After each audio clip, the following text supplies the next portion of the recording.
तिकडे रणबीर कपूरच्या जीवनामध्ये रणबीर कपूर हल्लीच्या भाषेत सांगायचं तर इन्व्हर्टेड कॉमा सिंगल होता. रणबीर कपूर तर तो सिंगल असल्यामुळे त्या दरम्यान म्हणजे एक 4-5 वर्षांपूर्वी त्यांचा close friend Ayan Mukherjee he offered a film to Ranbir Kapoor, ब्रह्मास्त्र.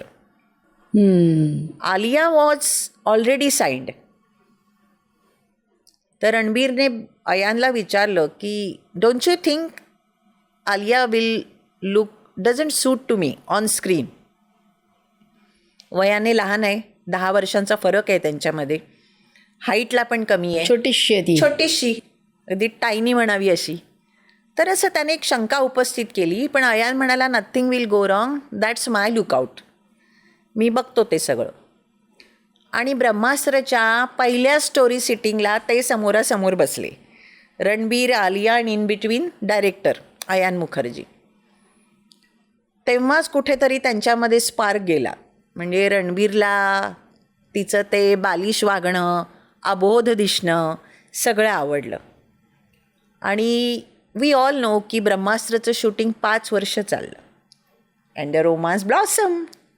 पण ना मी असं बऱ्याचदा मीडियामध्ये ऐकलं की आलियानी बऱ्याचदा सांगितलं की तिने बघितलं रणबीरला आणि तिने सांगितलं आय विल मॅरी ओनली रणबीर कपूर. तर तिने ते ठरवलंच होतं.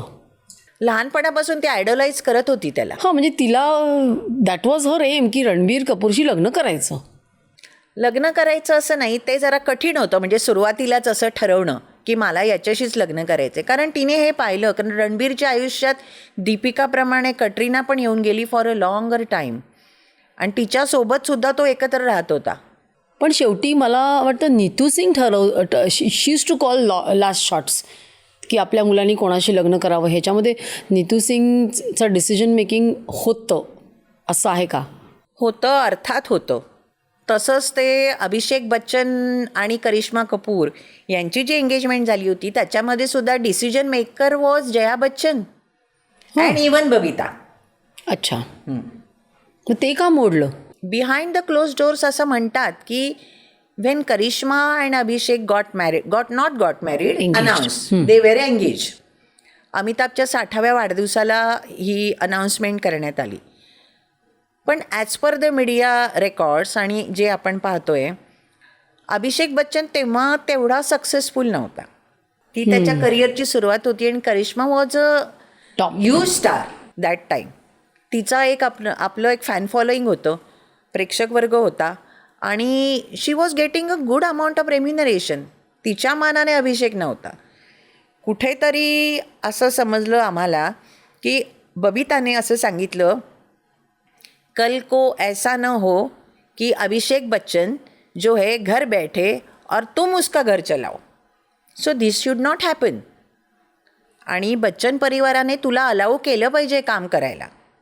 You should work as long as you can get work. कारण आपल्या सगळ्यांना माहिती आहे की लग्नाच्या आधी बबिताला ही अट घालण्यात आली होती की तू कपूर खानदानाची भाऊ आहेस आणि तुला काम करता येणार नाही. करिअर इज फुल स्टॉप नाव. बबिताला पुढे काम करता आलं नाही.